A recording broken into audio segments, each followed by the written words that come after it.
Disney Dream, something I've been talking about for the better part of a decade now. And it's seemingly picking up talking points in a lot of these relationship discussions you see online and everything else. And my angle with it was, when it first came to me, it was a lot of the things that I was going through with my former, the mother of my children. We had two different visions, which men and women often do, and just two different people, of what our relationship was and where it was going. And it was important for her to be married, or at least be shown these expressions of love. And, a lot of times what a lot of us look at is like, well, I'm here, I'm building with you, I haven't gone anywhere, we've got kids, we've raised them. To me, that was always the true affirmation.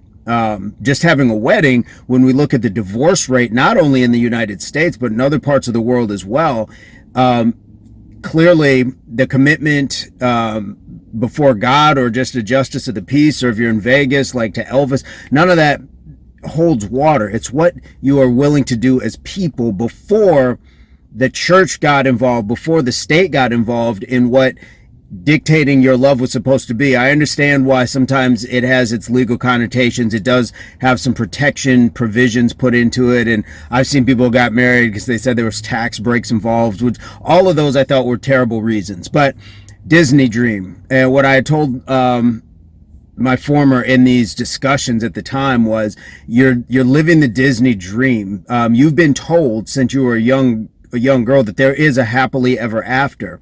Now, of course, we can have one, but you have to work for that. It's not just handed to you because you say that's what you want. And that's the problem with a lot of what the Disney dream does. Now, I'm not just going to say that women have been bamboozled by this. I don't think that that's necessarily it, but it does indoctrinate us with a certain thought. One, I think it weakens women when they are immediately told that they're princesses. It's not true. There are more paupers than royalty, if we are just going on the grand scheme of things. Even if you just want to put it outside of a royal context, there's more people working than there are, self-sustaining millionaires, or people, who their family has just tremendous wealth, and so they don't have to do anything. That's immediately. Now, I do know that there's some stories where they start off scrubbing, the stepsister's floors and things like that. But it always turns into what? She's not worth much until a man comes along. So I think it cripples in the first place if you're waiting for a man to come along.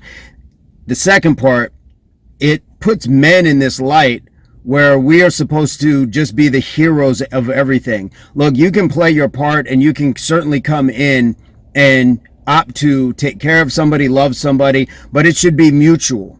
It shouldn't just be like, here I come. And again, I'm a stable boy. I'm not a prince.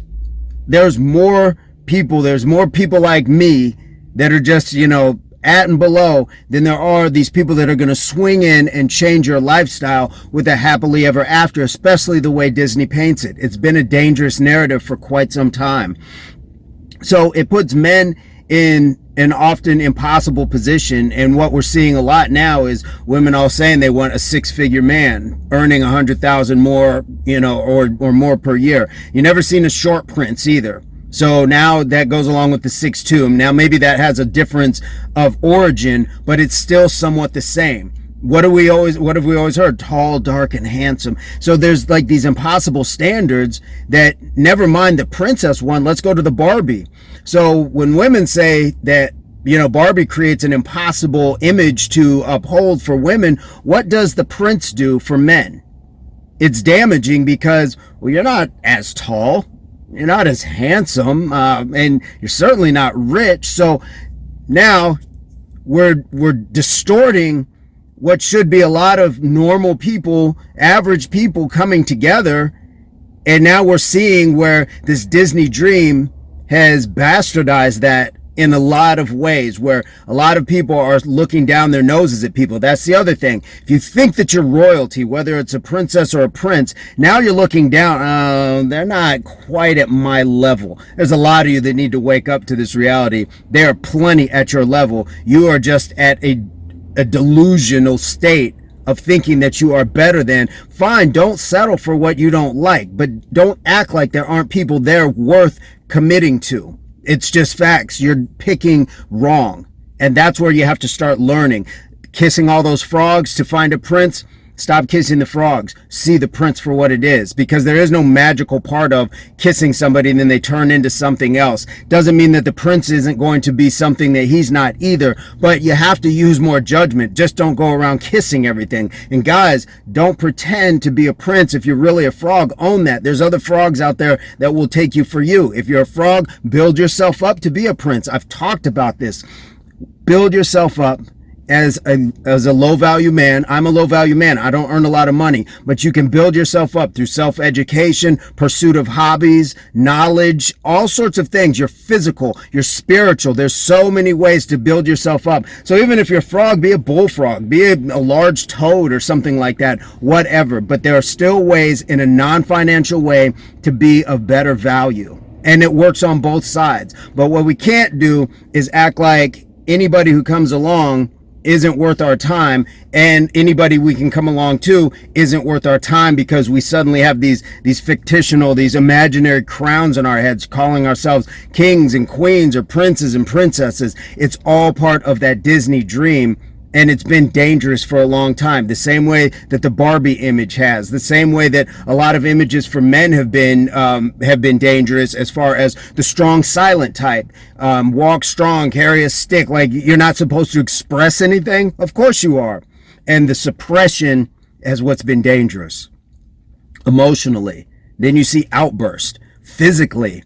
Earlier death, heart attack. You think that stress and the ability to be told that you're not supposed to say that doesn't have a damaging effect on somebody. So there's a lot of ways that we need to stop looking at the images around us. Look in the mirror, look at normal, actual people around you. The modern day Disney is the six figure, is looking at, I don't want to say, like, I don't want to name names, but we see power couples that are all in the media, paparazzi, things like that. They're a very small percentage. Very small percentage. Stop following them, because they're the ones that are telling people don't need no man, or F women, get money, blah, blah, blah, this and that. And then they go home to a wife or a husband.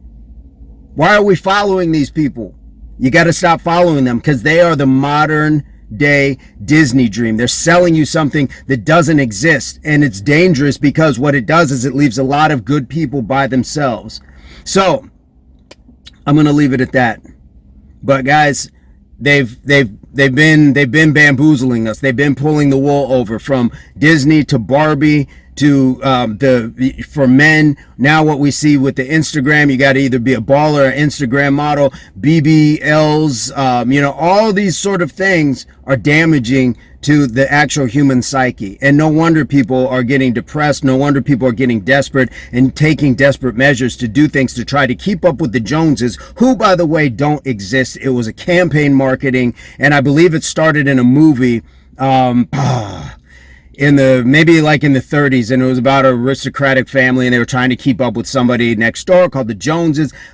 They don't exist. They don't exist. Live within your means. Mind, body, soul, financially, whatever, professionally, intimately. Live within your means. Stop chasing people who don't exist. Stop chasing people who don't have their heads on straight either. Get with the people around you. Look within your circle, but first look within yourself.